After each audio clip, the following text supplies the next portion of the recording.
Alice Yake's parents taught her and her brothers to see problems as opportunities. So when something needed fixing, they usually did it themselves. Take cars, for example. We would buy them broke, and as a family, we would replace the engines, the transmissions, whatever needed to be done. And my dad was a huge scientific method guy. He's just like, kids, I want to give you the confidence to be able to explore the world and try different things and problem solve. A lot of that problem solving happened on family road trips from their home in Texas.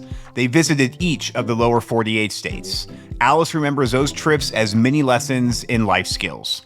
You know, we learned navigation, camping, being able to tie knots and, fix food and all of those kinds of things. We were given so many opportunities for skill sets that we really weren't scared of trying something. And we weren't really scared of failing at things. And you also learned you had to make the decision to take a step forward. You didn't have the luxury of sitting still. Years later, that message would come full circle. After graduating from Texas A&M with a data management degree in 2001, she took a role at Enron, just a few months before the company went belly up. So I was laid off with 3,500 of my closest friends by voicemail that one evening. And having not been somebody who was out of college for a long time, was concerned with being able to find that next job because the competition was going to be severe. But that worry would turn out to be unfounded. Within weeks, she was working at the energy company Occidental Petroleum, and 7 years later, she took another step forward.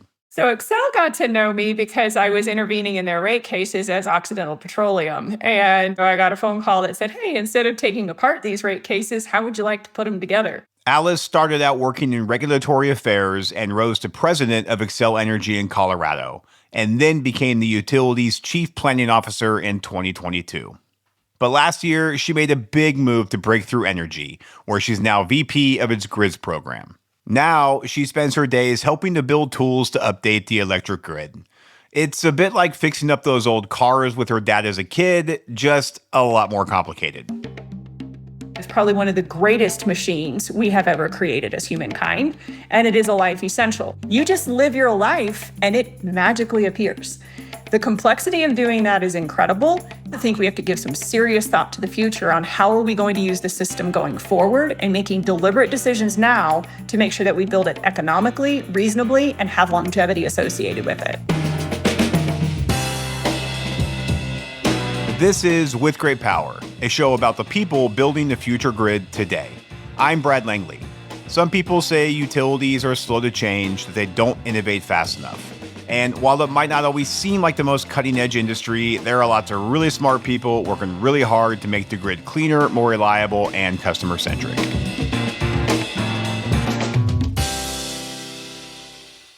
Today, my guest is Alice Yake, Vice President of the Grids Program at Breakthrough Energy, the Bill Gates-backed organization that uses philanthropy and investment funding to accelerate clean energy.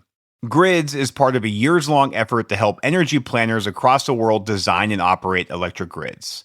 And Alice says as energy demands rise globally, the stakes for this kind of effort couldn't be higher. Right now, we've seen dramatic changes in the energy infrastructure serving customers, and we are seeing a very different demand curve, whether it's in developed areas or undeveloped areas. It is a worldwide event that we are looking at of energy growth and access, and we have to plan it really well because these systems last us 50 to 60 years. Alice and I talk about the need for growing the grid planning workforce and why the old approaches to grid management just don't cut it anymore.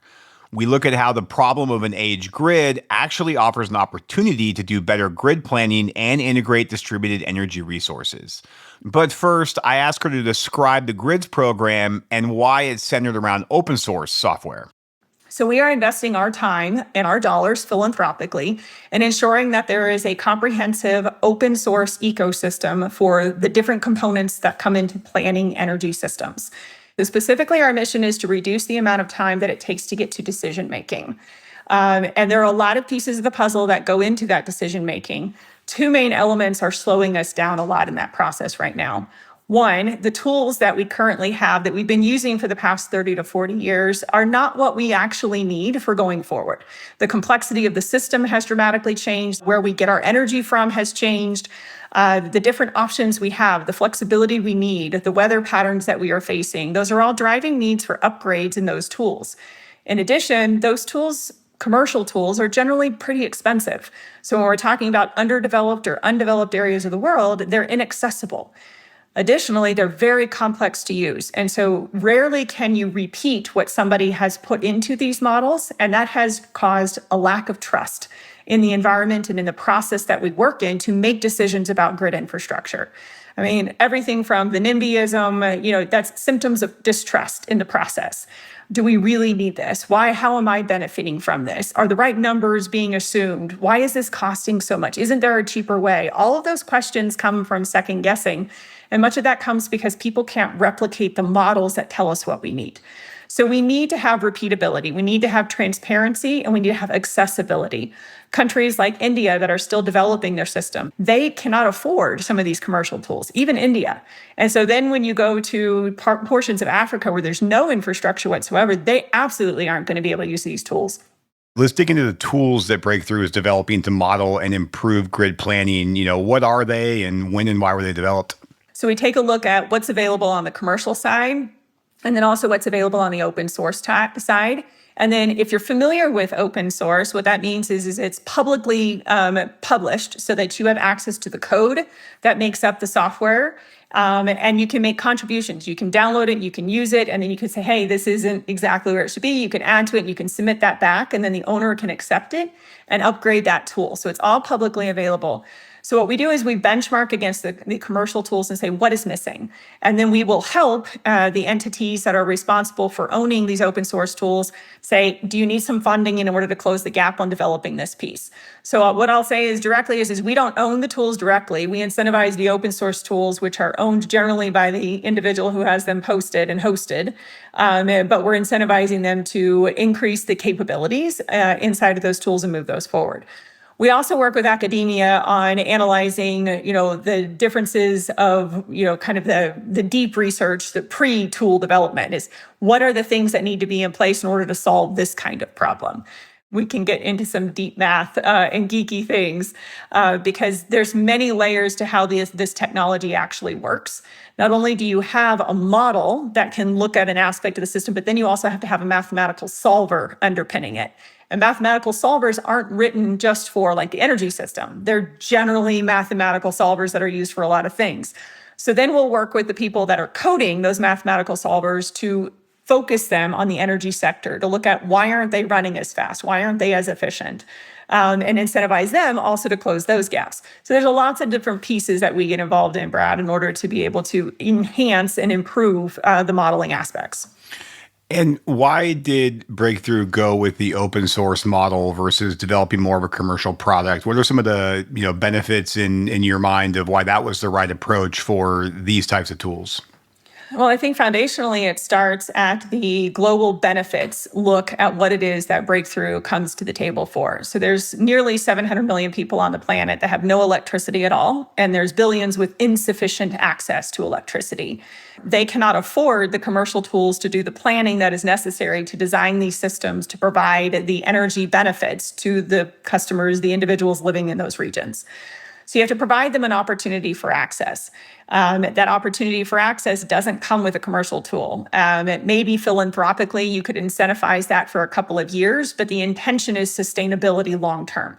And so therefore you have to have a tool set that they can afford and that will solve the problems they're looking at. That's one of the reasons of looking at open source, because it is available to the market. The second thing is like I was mentioning before, is this trust aspect. Without repeatability and transparency, we will continue to have distrust in this environment. And so closing the gap on distrust is a big piece of the puzzle, because in the commercial tools, particularly for these grid modeling, there's a black box. And people don't know what happens inside of that black box because it's coded and it's private and it's proprietary. And so giving people a way to replicate, even if the utility is still using the commercial tool, fine, but allowing them to translate those input files into ones that then can be used in an open source tool to rerun and at least validate 97% of what are the results that are being posted by the utility, that closes that gap on distrust. And looking beyond better planning, what are some other key needs right now in terms of workforce management, how the grid is managed? What other areas are you guys looking at? Yeah, so as I used to tell my team at Xcel is we can put together the most beautiful plan through all the models that we have, but unless you can build it and execute on it, it is quite frankly garbage. On the planning side, we have a huge human resource gap. I'll go deeper into that one. Think about the planning aspect. We've now had 30 to 40 years historically of limited to no load growth, right? Which means the systems that we were looking at building were largely because of replacement. So maintain and replace with a minimal amount of expansion for, say, new neighborhoods or a new building that was going up or something along those lines. And so the teams, the planning teams themselves have shrunk because you haven't had to have a lot of that enhanced intelligence on theorizing around what this future is going to look like. And we all got really settled and comfortable into it's maintain and replace. We got this figured out. This is what we need to do. But now think about where we are. I mean, set the data center stuff aside, but the other changes in our economy, the other changes in people's preferences, those are all driving a different animal. And if you think about that 30 to 40 years, you and I both know the lifespan of a career. If you're sitting at 30 to 40 years in a maintain and replace mentality and environment, the people that last had to design these systems for a period of growth are retired or dead. We don't have the skill sets and we don't have the size of teams that we need to now face the future that we are facing. Not only that, you extend that to the universities. We've had so many universities shut down their power systems engineering departments. We have very few in the US still doing this training. And now we have a dramatic need for people to come into this space. And I'm not even getting into yet the trades, the people that we actually need to build this, the pipe fitters, the linemen, all of those. Those are also missing from the equation. And it is now not just a US, Europe, and parts of Asia type discussion. This is global. It doesn't matter where you are on the face of this planet right now. There is an energy need, and there's somebody looking at filling it. And the competition for the equipment, the competition for the intelligence, the competition for the design, the competition for the minerals, it is greater than what we've ever seen, and we are falling behind. Breakthrough is a global organization. So how does grid planning and grid modeling differ between clients in the northern and southern hemispheres? Oh, it's amazing. Here in the US is not the primary goal of what it is that we are working on. I think there's some real benefits that will come from it. So like regulatory commissions that don't currently have modeling teams that have licenses to use the commercial tools, I believe they're going to pick up and use these open source tools that we are working on, and they will provide great benefit. But it's a game changer for some of the countries when you go into the global south. Because they don't have access to tools and they're doing planning in Excel spreadsheets. Not only that, it's a game changer because many of those regions also very much are conscious of climate impacts. They are feeling the impacts of climate now with longer heat waves, longer dry spells. So they're very conscious about, well, we want to design a system that is not going to exacerbate this problem. And in order to do that, you then have to bring in more variable energy resources. Well, variable energy resources mean a more complex system. It's just the fact of the matter because I don't know about you, Brad, I still don't have the red bat phone where I can pick up and say, hey, God, can you move that cloud aside? Can you change the wind speed? Can you keep the sun up another couple of hours, right? That doesn't exist. And so you have to operate these systems in the environment that we are, which is very much a predictive analytics, which is more complex. And so we've got to get the tools in the right hands of the people. So they are game changers on them figuring out what does this look like? How can they maintain reliability? How can they get, 76% reliability versus the 5 nines that we talk about in the US? And any specific country examples you're fond of? Yeah, so in India, we have a really interesting environment, particularly in the distribution areas. There's a variety of discoms, as they are known over in India. Some of them are financially perfectly fine. Others are struggling more. And because of the planning aspects, many of them do not have planning tools other than Excel spreadsheets. Many of them don't even have visibility of what their entire system really looks like. And so the planning is minimal. They do the best that they possibly can. But they have some really unique issues that we haven't faced as much. They also have some really unique opportunities that we really can't harness as much here in the US because we've decided already what the design of our system is. And so they have a real opportunity to harness some of the pieces there. The unique situation they're facing is a density situation. The population density there is some of the highest in the world. And being able to solve localized issues as, say, air conditioning is added, which is one of the largest growing contributors to energy consumption in India is air conditioning. Figuring out how to get that in people's homes, they're simply out of space for wire in some of these areas. So that means you have to very much go local. You have to put the rooftop solar, you have to put the batteries in, you have to, and it's not like giant solar rooftop that we do here in the US, it's much smaller. But being able to preserve life through the addition of air conditioning, that is an important factor of solving the problem. So these tools help figure out where can you build in flexibility, where can you add this energy or put a battery in to try and help communities achieve higher capability of adding that air conditioning and preserving life.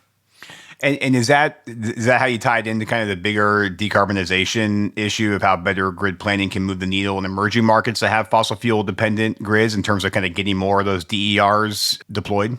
Absolutely. So flexibility is the name of the game in many of these regions, and optimizing the utilization of the transmission network with the centrally located generation, which includes wind and solar as well, is going to be important. You need those for industry. You need those for agriculture. But then there's also the other end of the spectrum of the city centers that are densely populated. How in the world do you get energy all the way down to that low voltage customer? And, so there's lots of problem solving around this. It's not just one thing. So you can't say the only solution is distributed. You have to bring both pieces together, which is another gap in the tools because these tools do not co-optimize. So finding a way of better data translation between these tools so that you can have what we like to fondly call the easy button, and that will then give you a solution that satisfies needs on the distribution and transmission system. We're not anywhere close to getting that done yet, but there's some real light at the end of the tunnel that will help us make progress. We spend time discussing the benefits of open source, but we know there is no real panacea in that regard. So what are some of the downsides or pain points when it comes to building open source models? Yeah, right now, some of the main reasons that they're not adopted is lack of support. So it's not like you have a 1-800 number that you can call and ask, hey, I couldn't get this to work. Can you help me fix it? That generally doesn't exist right now. What I am encouraged to say is that we are seeing that start to form, especially for the most popular open source modeling tools. And that's also one of the things that we're looking at closely on how do we create that environment so that there is confidence, longevity, and that support network for people to be able to adopt these tools, to leverage them, and to have the confidence that they are going to be trusted and they can call someone to get help. So that is a piece of the puzzle in solving the equation. They're also incredibly complex. I sometimes joke that you need a couple of PhDs and a computer science degree in order to be able to use them. And quite frankly, it's real. Right now, if you were to go and download some of the tools, you might have to know Python code, and you would have to know inline coding, and you would have to know how to set it up with the solver and everything else. So what we're working on is building the ecosystem that closes the gap on that. So we've got to reduce the barrier to entry so that more people can have access to them at the same time as we're improving the tools so that they can solve the bigger puzzles that we are facing. Breakthrough has been focused on modernizing and decarbonizing the electric grid for many years, long before the current AI data center craze and before the resulting surge in demand growth that we're seeing. How do you think we should be viewing rising rates in relation to grid planning? What are the lessons here we should take away? Yeah, so this is one of the things that I like to include in the talks that I've been giving recently is that I do not believe anyone should expect that electricity costs are going to be declining. It's straight math, and it's the reality of the system that we have. So let's put a couple of facts on the table here for the listenership. First off, if you're located in the United States, this average system age of the infrastructure we have providing our electricity is roughly 55 years old.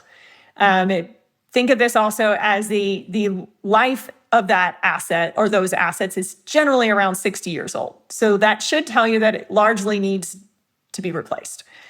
Which it does. And that includes a significant portion of the distribution infrastructure, particularly closer to our city centers. We're just getting to end of life on them. It's the same thing as our roadways, our water pipelines, you name it, right? It's that part of the system, it's time to turn it over. At the same time as we have that, you also need to understand is how does the cost of this system translate to a utility bill? And one of the basic premises of rate making is straight line depreciation. What that means is when you initially make the capital investment, it's the most expensive it will ever be on your bill. And then that's a straight line depreciation every single year. So it comes down a little bit less expensive, a little bit less expensive, a little bit less expensive every year on your bill. So if we have a aged system, that means that it's largely depreciated, which means the representation of the cost of that system on your bill right now is low. When you replace it, it goes back up to the top of that capital investment curve. So logically, if you have to replace a lot of the system, you're going to see bills going up just simply by replacing it. Now, what I'm here to tell you is that there are more expensive and less expensive ways to replace it. What are you going to replace it with? What is the asset life associated with that? What's the time frame in which you're going to do that? How do you stage it? How do you make the decisions on where you're going to go? All of those things matter. Are you going to repeat a centralized or a decentralized model? How are you going to shift those things? Where are you going to assume you have participation from customers, so flexibility from the customers, versus you don't? And that really sets up how conservative you need to be and what it is that you are building out. Those are things that I would say we have to get to alignment around because we are rebuilding a system that we're going to use for the next 50 years. Is it realistic to hope that, I know the bills have gone up and they aren't likely to go down. Is there a path to kind of, having them stay steady where they're at right now? And this is coming from a guy who lives in California. So infer with that what you want. What should we expect? I'd say I don't expect them to stay steady. It's a matter of how much is that increase going to be. And I think there are actions we all have to decide, are we willing to take? You can make different decisions in your household on how much you impact the energy system. That's the whole reason you see time of use rates from the utilities is they're sending you a signal on this costs more on the system for us to operate. And so alter your usage in your home. Not only does it save you money, it saves the investment that's necessary on the system to replace it. So what is your opinion on the state of TOU rates and what utilities maybe can do to make customers improve that understanding so they can be part of the equation in reducing their bills by shifting when they use energy? Yeah, I think time of use rates are a way of expressing to customers where these impacts are. I know families make decisions all the time on when do you heat and cool your home, when do you run your dryer, your dishwasher, or whatever. But I also know that it's a real burden on some families too that don't have the tools in order to be able to do that. So I think the question we have to be asking, Brad, is how do we make this easier on people? Most people have a cell phone. Most people have some kind of smart cell phone. Is there a way to make it a lot easier for people to have that control in their hand, but giving them the ease of doing that? I'm really impressed with some of the groups out there that help low-income families. So here in Colorado, we have Energy Outreach Colorado, and they significantly help low-income, housing by going through and retrofitting it with energy efficiency, as well as giving them the control to be able to manage their energy consumption at different times a day. We need more of this. We call this show With Great Power, which is a nod to the energy industry. It's also a Spider-Man quote. With great power comes great responsibility. So, Alex, what superpower do you bring to the energy transition? It took me a long time to recognize that while I was different, that different brought a benefit to the system. And that is I tend to see patterns. So finding a pattern for how do we work our way through this transition? What is it that we need to do? What are the options that we have? That is what I believe I bring to the table. And that's why I go back fundamentally to the planning components. You have to have a plan. And I will also be the first to say, when you run a model and you put a plan together, you will be wrong. They are not perfect. What they are is indicative. So Winston Churchill is known for saying plans are of little importance, but planning is essential. And so that kind of goes back to, your plan is going to fail, but in the act of planning, you're looking at alternatives. And so when something doesn't go right, you don't have to go back to scratch. So we have to plan these systems. It's a 50-year decision we are making. And we don't have the luxury of putting that off because the 50, 60-year decision was made 55 years ago. And we now need to replace what was done by our forefathers and put it in place for the next several generations to be able to benefit from. Amazing conversation, Alice. Thank you so much for your time. Thank you, Brad. It's been a pleasure to speak with you. Alice Yake is Vice President of the Grids Program at Breakthrough Energy. With Great Power is produced by GridX in partnership with Latitude Studios. Delivering on our clean energy future is complex. GridX exists to simplify the journey. GridX is the enterprise rate platform that modern utilities rely on to usher in our clean energy future. We design and implement emerging rate structures, and we increase consumer investment in clean energy, all while managing the complex billing needs of a distributed grid. Mary Catherine O'Connor produced the show, Ann Bailey is our senior editor. Stephen Lacey is our executive editor. Sean Marquand composed the original theme song and mixed the show. The GridX production team includes Jenny Barber, Samantha McCabe, and me, Brad Langley. If this show is providing value for you, and we really hope it is, we'd love it if you could help us spread the word. You can rate or review us at Apple and Spotify, or you can share a link with a friend, colleague, or the energy nerd in your life. As always, thanks so much for listening. I'm Brad Langley.